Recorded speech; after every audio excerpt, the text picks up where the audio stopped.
Hey guys, what's up? It's Joe Raiti from Raiti's Rides. We are here front, top dead center at the 2024 edition of the Miami Auto Show. And guess what? Had to stop at the Ford booth specifically for this car. Not only did it recently receive an award by the SAMA organization by being the star of the show, this vehicle in particular is being the star of many people's supercar dreams. What is it? It's this vehicle. It's a 2025 Mustang GTD featured in an all-new holographic blue. But before we get into this mighty Mustang that's going after all the supercars, let's talk about what's going on here. So when you think Mustang, it goes back to 1965, the first year of the pony car. Over the years, been many different examples, including, of course, names like Carroll Shelby and the Shelby GT350, GT500. You even have tons of other people that come into play that modify Mustangs, like Hennessy.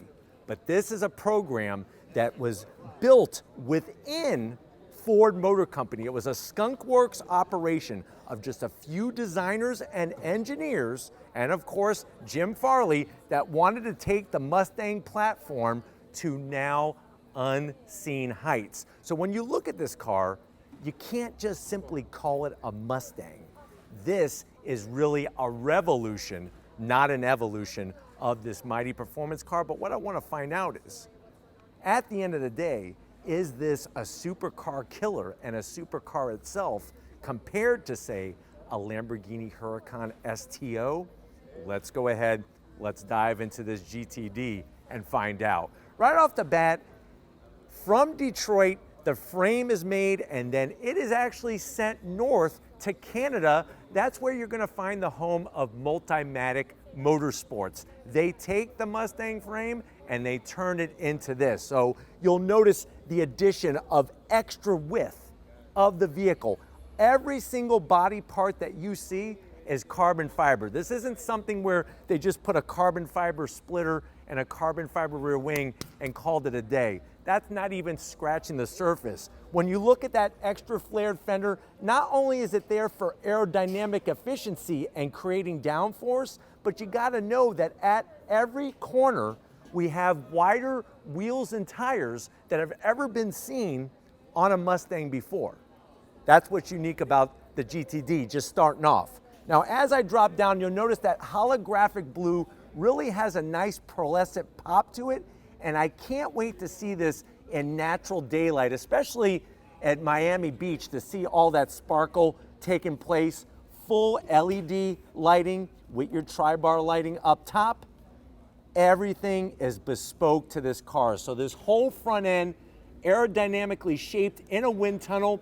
You'll notice the splitters and the dive planes, flat black mixed with carbon fiber, but the actual body itself, the body frames, full carbon fiber. Now, as we come across the front nose, you have a carbon fiber pony for this Mustang. Remember, going all the way back to 1964 and a half, technically, it was unveiled at the New York World's Fair. When we look at that honeycomb venting, you'll have cooling, of course, for brakes, for all the heat exchangers, and just to flow air to create more downforce. Holographic blue, full functionality. Look how massive that radiator is. Something never seen before on any Mustang. Now, as we rise up, love that front engine location. What do we have underneath there? You have a 5.2 liter supercharged V8. Still a lot of mystery behind this Predator-based engine. Now, if you remember, the outgoing S550 Shelby GT500 had 760 horsepower. That was the most production performance horsepower out of a V8 in a Mustang. This is going to surpass that. We're looking at 800 horsepower plus. The key to this car is not just to be a supercar killer, and a supercar itself, I believe, but also they want to break the 7-minute barrier at the Nürburgring Nordschleife, which is that track over in Germany. Right now, Porsche holds the record with the 911 GT3 RS. But you'll notice how, of course, you're going to have your hood pins to keep the hood pinned down at those speeds. full carbon fiber. You'll notice the wire mesh to let not only heat, but air escape, because the way it's gonna work is going down the racetrack, you're gonna have air hit the front, air comes out the back, that actually creates downforce without putting more wings on the front of the vehicle. So really great to see, and I can't wait to the day that we could pop this hood and see that 5.2 liter supercharged V8. It's gonna be bolted to a transaxle, which we'll talk about that in a few seconds. Now, as we come around the bend, what kind of wheels do we have? Are they aluminum? No. These are forged magnesium wheels. So we're talking about lighter than aluminum, and not only is that gonna cut down on weight of the vehicle, but also unsprung weight. So that weight spinning around the unsprung weight, that's gonna allow this Mustang GTD to steer like it's almost blended right into your frontal lobe of your freaking brain. I love on this particular one with the holographic blue, that magnesium wheel. You can actually see, so everybody knows, you got the magnesium stamped in. We have massive Michael Jordan size Air Jordan 6-piston Brembo calipers, bright red with the GTD script, and we have carbon ceramic brake rotors. These brake rotors are bigger than a New York pizza, and that's even folding it. But you can see two-piece rotor that's gonna help with weight, but also help on heat buildup. Even the lug nuts matching the wheel with that Ford badge in the center. Tires up front, 325 on the width. There's some cars that don't even have 325 width rear tires, let alone the front tires. 30 series sidewall, and up front is a 20-inch wheel. Now, as we come in, I want to have Lori kind of swing around and show you the back side of that front fender.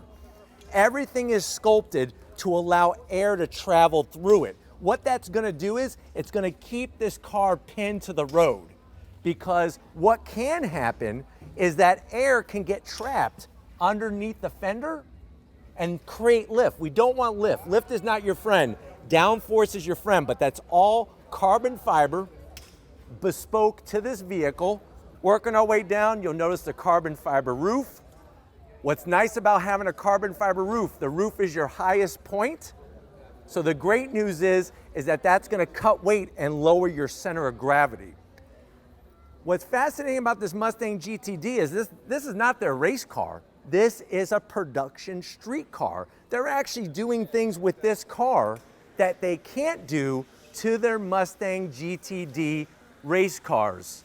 And what's fascinating is that people are so excited that they're just jumping in and being able to kind of be on display with the Mustang GTD, because it's that prominent of a car. I mean, when people see it, it just draws them right like a moth to a flame. But what's fascinating is that when it comes to this car, it's like you have those that care and those that don't care, and that's the bottom line. But it's one of those things. So coming down the side, you have your carbon fiber doors.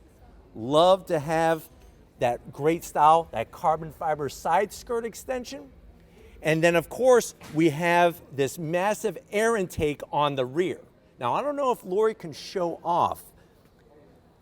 Ford is not ready for us to get inside yet, but if you look in the back, there's no rear seat, and you'll see the suspension in the rear there. That's actually surrounded by carbon fiber with a plexiglass window, and that gives you that cantilever push rod rear suspension. That's suspension that once upon a time you only saw in a prototype race car or a Formula One race car. Now you're seeing it in this production Mustang GTD. But what I was saying was, there is a Mustang GTD race car that races in the IMSA WeatherTech series that has to follow certain rules. This car, they were able to throw out the rule book and really allow the engineers to go all in.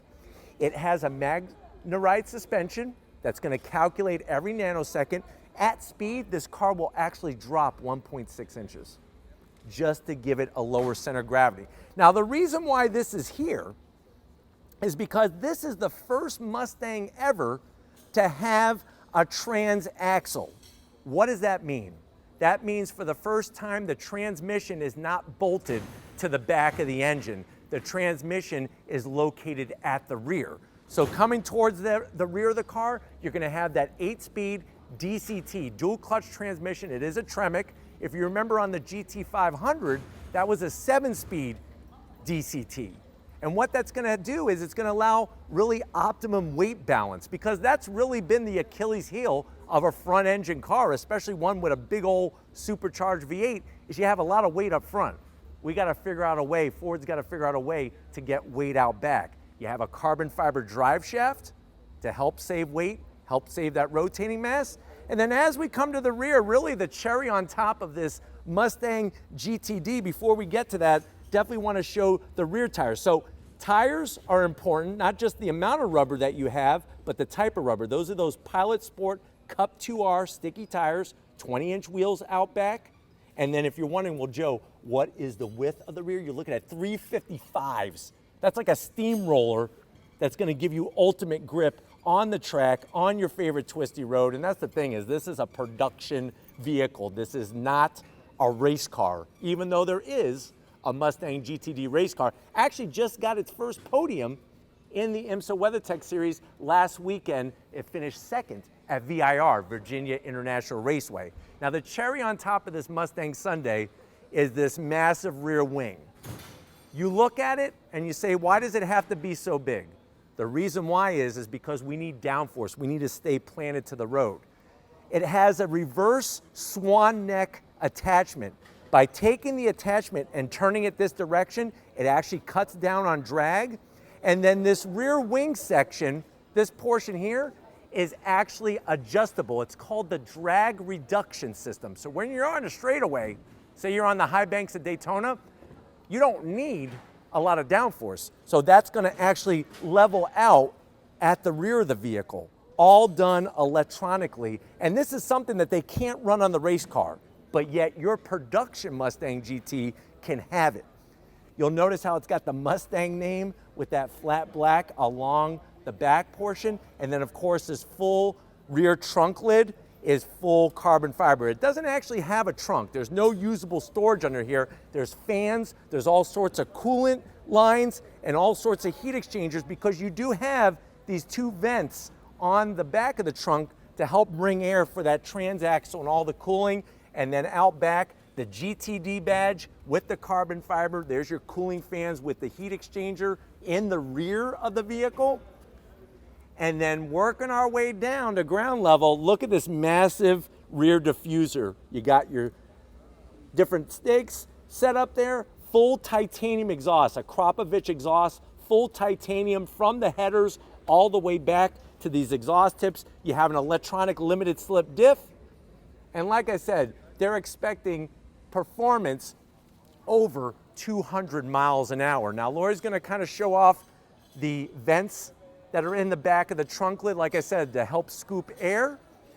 And just a thing of art, but also a thing of engineering to have this type of performance in a Mustang. Now, of course, you wanna go for a spin. I wanna go for a spin. I wanna get inside of it. And I guess that's technically the zonk, is that the interior looks a lot like a standard Mustang.